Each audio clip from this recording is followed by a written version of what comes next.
Masu sauraro sai ku gyara zama tsab domin jin irin yadda kotu ta sakeyar malamin izuwa gidan kaso. Jim kaɗan dai bayan da rundunar jami'an tsaron 'yan sanda suka gurfanar da malamin. Wata kotun majistare a jihar Bauchi ta umarci a tsare Sheikh Idris Abdulaziz a gidan gyaran hali gabanin zama na gaba. Za ku jaddada rundunar 'yan sandan jihar ne suka gurfanar da shi a gaban kuliya kan zargin kalaman batanci ga bayan halitta. Wannan na zuwa ne wata ɗaya bayan ɗage zaman tattaunawa tsakanin Sheikh Idris da kuma sauran malamai a jihar ta Bauchi. Masu sauraro sai ku gyara zama tsab domin kallon wasu takaitattun bidiyo da kuma jin cikakkun rahotannin irin yadda sai da aka tabbatar da cewa an naɗa malam daga bisani kuma aka tusa shi zuwa gidan kaso. Amma masu sauraro idan wannan shine farkon kama da ziyara wannan tasha ta mu mai albarka, muna so da ku danna mana subscribe da kuma danna mana ƙararrawar sanarwa kamar haka.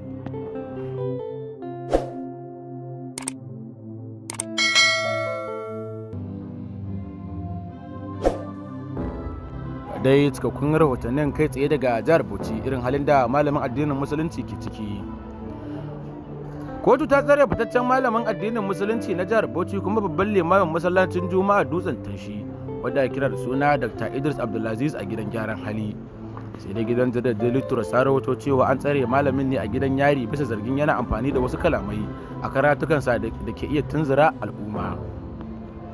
Da yake tabbatar da haka, lauyan malamin wadda ya kira da suna barista Umar Hassan ya ce rundunar 'yan sandan Bauchi ce ta gurfanar da Dr. Idris a gaban kotun majistare ranar Litinin.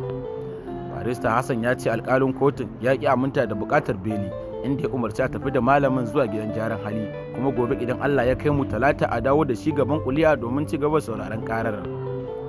Gidan jaridar BBC ta rawaito cewa Dr. Idris ya amsa gayyatar rundunar 'yan sanda kafin daga bisani suka gurfanar da shi a gaban kotu.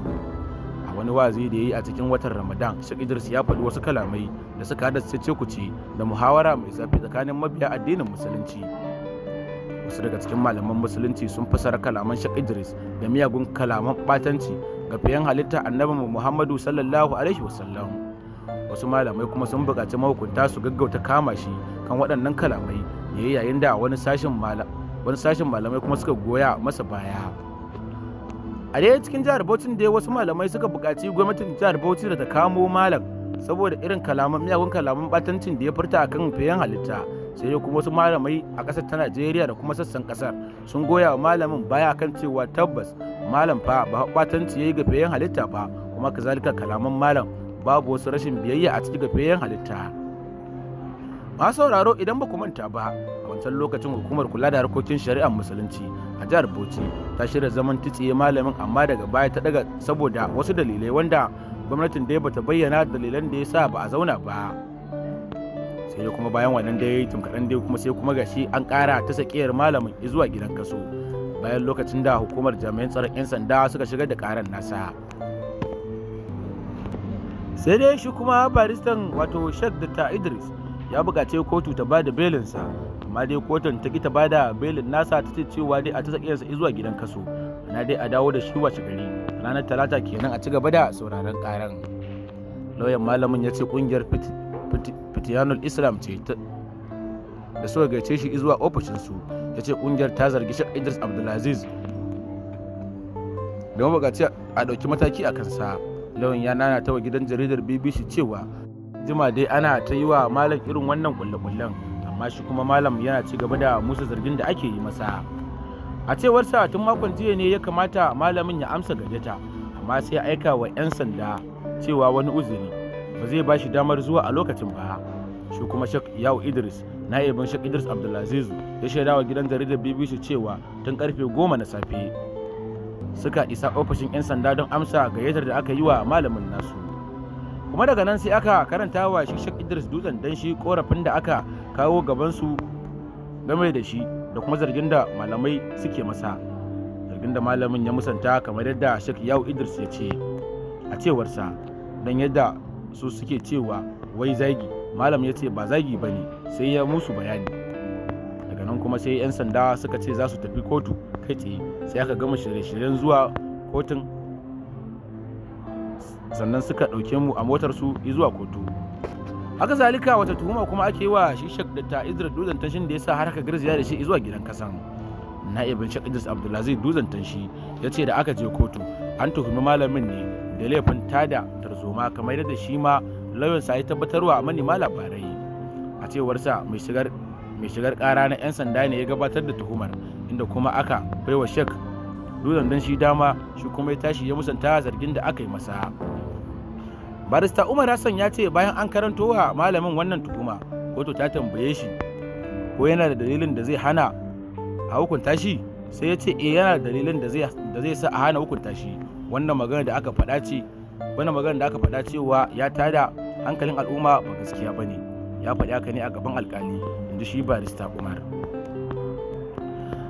A halin da ake ciki da yanzu dai kotun ta sa ƙiyar malamin ne dai zuwa gidan gyaran hali, inda dai yau talata za a dawo da malam domin a ci gaba da sauraron ƙaran. Daga bisani kuma a bada belin malamin, kamar yadda magoya bayan malam suke sa ran za a bada belin malam. Sai wasu kuma suna tunanin cewa tabbas ba wai in na ban kaman kullalliya ce a kulla wa malam, kuma kazalika an jima ana neman malam da irin wannan sharrin, amma cikin ikon Allah malam yana tsallakewa. Sai kuma gashi kwatsam 'yan sanda suka kawo malam gayyata, kamar yadda mutane suke cewa 'yan sanda ne suka kawo malam, ba wai zuwa aka kawo malam kamar yadda ake kama mutane ba. Gayyata 'yan sanda suka yi wa malam, shi kuma malam ya amsa gayyata. Daga bisani kuma da yaji tun suka tsare shi da ƙarshe suka shirya suka ce cewa su tabbas kotu za su tura shi.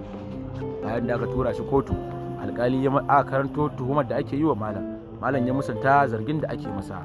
Da ƙarshe dai aka ta sake malam zuwa gidan gyaran hali, duk da baristan malam ba karamin namijin kokari ya ba domin ganin an bada belin malam, amma alkali ce ina ta sakiyar malam zuwa gidan gyaran kaso, in so gobe talata a dawo da malam domin ci gaba da sauraron karan. Masu sauraro duka 'yan takaitattun rahotannin kenan dai da muka samu nasarar zaƙulo muku su a daidai wannan lokacin. Domin dai a halin da ake ciki na yanzu dai dabbannin al'umma musamman ma dai magoya bayan malam hankalinsu ya matukar tashi, a inda suke ci gaba da roƙon Allah da Allah ya kare malam daga irin wannan kullalliya da aka kullo masa.